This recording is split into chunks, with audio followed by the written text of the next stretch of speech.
ഇപ്പൊ പൊതുവെ ഇപ്പൊ നമ്മുടെ ഈ സിനിമയിൽ ഒരുപാട് കാസ്റ്റുകളുണ്ട്. ഇപ്പൊ ഈ കാസ്റ്റുകളൊക്കെ നമ്മുടെ ഡയറക്ടർ പറഞ്ഞു എഴുതിയ ശേഷം ആപ്റ്റായ കാസ്റ്റിനെയാണ് തെരഞ്ഞെടുക്കുന്നതെന്ന്. അപ്പൊ ഒരു റൈറ്റർ എന്ന നിലയിൽ ഏതെങ്കിലും ഒരു ക്യാരക്ടർ എഴുതുന്ന സമയത്ത് ഇന്ന ആൾ അഭിനയിച്ച കൊള്ളാന്ന് ആലോചിച്ചിട്ടാണോ എഴുതാറ്? ഒരുപക്ഷെ ഞാൻ ഈ പറയുന്ന മറുപടി മറ്റ് സിനിമാക്കാർക്ക് ഇഷ്ടപ്പെടാത്ത, എനിക്ക് ആരാണ് അഭിനയിക്കുന്നത് നേരത്തെ കിട്ടിക്കഴിഞ്ഞാൽ എഴുതാൻ ഭയങ്കര എളുപ്പമാണ്. ഇപ്പൊ ഇതിനകത്ത് നമ്മുടെ പ്രൊഡ്യൂസർ ബെന്നി സാർ മനോഹരമായ ഒരു വേഷം, അത് ബെന്നി സാറിന് അഭിനയിക്കാൻ ഞാൻ നേരത്തെ അറിഞ്ഞപ്പോ എന്ത് ചെയ്തു, കാര്യം ഞാൻ എല്ലാ ഇവരെല്ലാം ഇപ്പൊ സലിംകുമാരേട്ടൻ എന്റെ ആരാധകനാണ്, ജാഫർഗി ആരാധകനാണ്, വിഘ്നസേട്ടൻ എന്റെ ആരാധകനാണ്, ഷാജോൻ ചേട്ടൻ എന്റെ ആരാധകനാണ്, മണിമൽ രാജേഷനുണ്ട്, പാഷാണ ഷാജിയുണ്ട്, കോബ്ര രാജേഷുണ്ട്. അപ്പൊ ഇവരൊക്കെ ചെയ്തു വന്ന സംഭവം അവരെല്ലാം എന്റെ ആരാധകരാണ്. കഥാപാത്രങ്ങൾ ഈ നടിനടന്മാർ അവരുടെ ആരാധകർ എന്ത് സാർ ഈ പറഞ്ഞ ആർട്ടിസ്റ്റ് ഞാൻ അവരെ ആരാധിക്കുന്നവരാണ്. ആദ്യം എന്റെ ആരാധകരാണ്.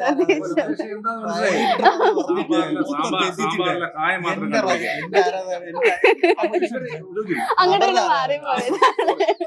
ഞാൻ താങ്കൾക്ക് പറ്റിയ ഇരയല്ല.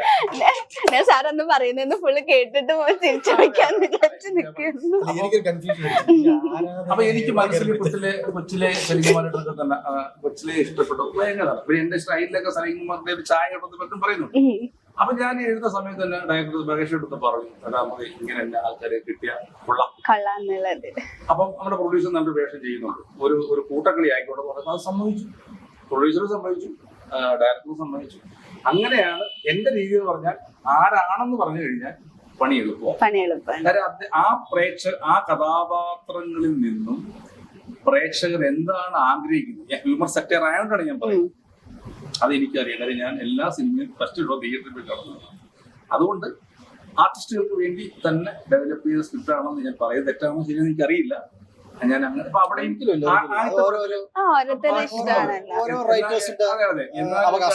ചർച്ച ഞാൻ ബ്രഹ്മകുളത്ത് ബാഷ്മോന്റെ വീട്ടിൽ നിന്നായിരുന്നു തൃശ്ശൂർ. അന്നേരം സിദ്ദിഖിയാണ് ആവേശം ചെയ്യുന്നു പറഞ്ഞു. അപ്പൊ എഴുതി സിദ്ദിഖി അതാണ് ആ എഴുത്ത് അതുപോലെ വന്നത്.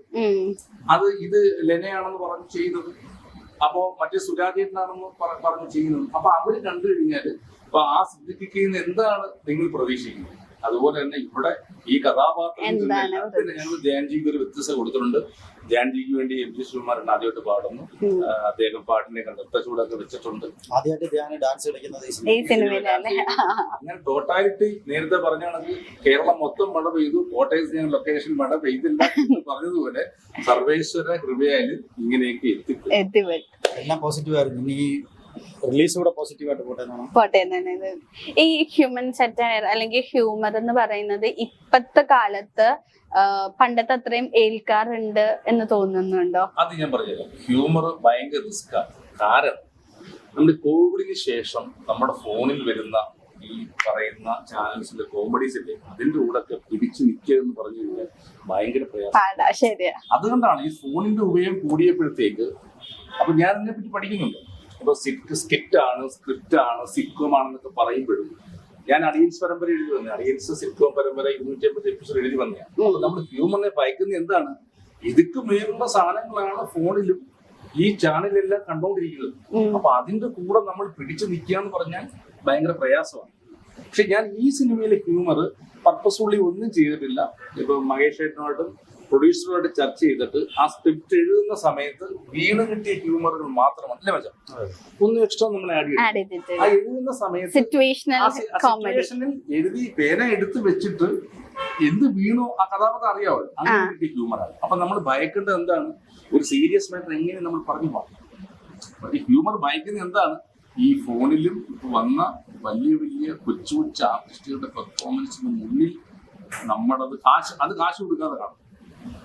ശരി, റീൽസ് പോലെ എന്ത് റീൽസ് ആയി വരുന്നത്, ഇത് കാശ് കൊടുത്ത് അവിടെ പോയി ഇത് കാണേണ്ട ആവശ്യമുണ്ടോ എന്ന് പറയുന്ന ഒരു ടാസ്ക് ഉണ്ട്. ആ ടാസ്ക് ഇതിനകത്ത് നമുക്ക് വലിയ പ്രശ്നമില്ലാതെ വരുന്ന വിശ്വാസത്തിലാണ് തിരക്കഥാകൃത്തായ രീതിയിൽ ഞങ്ങൾ ഇരിക്കുന്നതിൽ. സിനിമ എന്ന് പറഞ്ഞാൽ തിയേറ്ററിൽ തന്നെ വരുന്ന കാണണം. എനിക്ക് ഏറ്റവും വലിയ എന്ന് പറഞ്ഞാൽ രോമാഞ്ചം എന്ന് പറഞ്ഞ മൂവി ഞാൻ തിയേറ്ററിൽ കണ്ട മൂവിയാണ്. പക്ഷെ ടിവിയിൽ കണ്ട പല ആൾക്കാർക്കും ആ അത് സിനിമ ഇഷ്ടമായി. ആ ശരി. മീൻസ് OTT വരുമ്പോ കുറെ സിനിമ നെഗറ്റീവ് വരുന്നുണ്ട്. ഒരുപാട് സിനിമ അത് ഭയങ്കരമായിട്ട് നെഗറ്റീവ് അടിച്ചൊരു പടമാണ് OTT കണ്ട ആൾക്കാർ. പക്ഷെ അത് തിയേറ്ററിൽ ആസ്വദിക്കേണ്ട ഒരു മൂവിയായിരുന്നു. കാര്യം അതിന്റെ ചെറിയ ചെറിയ ചെറിയ കോമഡികളൊക്കെ നമുക്ക് തിയേറ്ററിൽ ഭയങ്കരമായിട്ട് ചിരിയുണ്ടായിരുന്നു. കറക്റ്റ്. ടിവിയിൽ നമുക്ക് ഭയങ്കരമായിട്ട് അത് മിസ്സായി, ചെറിയ ചെറിയ സാധനങ്ങൾ മിസ്സായി. അതെനിക്ക് അന്നും ശരിക്കും ഇപ്പോഴാണ് എനിക്ക് ശരിക്കും മനസ്സിലായത്. മൂവി എന്ന് പറഞ്ഞാൽ അത് തിയേറ്ററിൽ തന്നെ കാണണം. അല്ലാതെ നമ്മൾ എന്ത് അത് പിന്നെ ഫൈറ്റ് ആണെങ്കിലും കോമഡി ആണെങ്കിലും ട്രാജഡി ആണെങ്കിലും അത് തിയേറ്ററിൽ തന്നെ കാണണം. അല്ലാതെ ഇനി എവിടെ കണ്ടിട്ടും അതുപോലെ കുട്ടി ചോദിച്ചാൽ ഇപ്പൊ എന്റെ ഗുരുനാഥന്മാരിൽ ഉള്ളവരാണ് ജിബു ജേക്കബ് സാറ്, സഞ്ജയ് മോഹൻ സാറ്, ഇവരെന്റെ അടുത്ത് പറഞ്ഞൊരു ക്ലാസ് ഉണ്ട്. ഹ്യൂമർ എന്നും അന്നും ഒരു മാറ്റവും ഇല്ലാതെ പോകുന്ന ഒരു സാധനമാണ് ഹ്യൂമർ. മറ്റേത് കുറച്ച് കഴിയുമ്പോൾ ത്രില്ലർ മടുക്കും, സസ്പെൻസ് മടുക്കും വരുമ്പോൾ ഹ്യൂമർ അന്നും ഇന്നും ശ്രീനിവാസൻ സാറ്. അപ്പൊ നമ്മളത്രയൊന്നും ആയിട്ടില്ല നമ്മള് ഇതാണ്. അപ്പൊ നമ്മൾ ആ ഒരു പാറ്റേൺ അതാണ് നമ്മളത് ഫോളോ ചെയ്യുന്നത്.